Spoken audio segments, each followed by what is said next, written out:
Adını bilmiyorum sürgün baharların, ama en azından yaşıyorum, hem de en koyu rengini. Bazen solum yana düşer, kaldıramaz hale geliyorum. Bazen rüzgarlar alıp götürüyor beni bilmediğim şehirlere.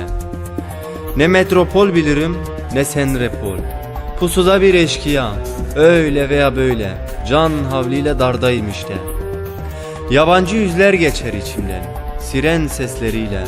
Faali meçhul cinayetler işlenir karanlık boyu.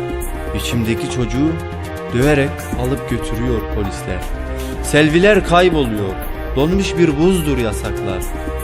Çıplak ve keskin dişlerde narincik sevdalar. Ve üşümeye başlar gözlerim. Pütür pütür esen rüzgarlarla yırtılırım yaprak yaprak.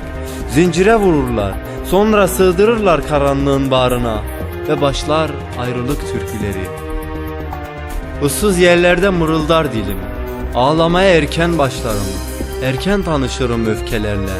Haberin olsun, bir mülteciyim, tüm mülteciler gibi dardayım. Bir sürgünüm, tüm sürgünler gibi zordayım. Başımda bela, bilinmeyen yollardayım. Sürgün bir yolcuyum, adres bilmem, yüz tanımam. Boynumda bela, dosyam ise hayli kaba. Anlamıyorum artık bu tren beni nereye götürüyor? Böyle anlayış mı olur? Şivemle şiir okudum diye hapislere mi atacaktınız?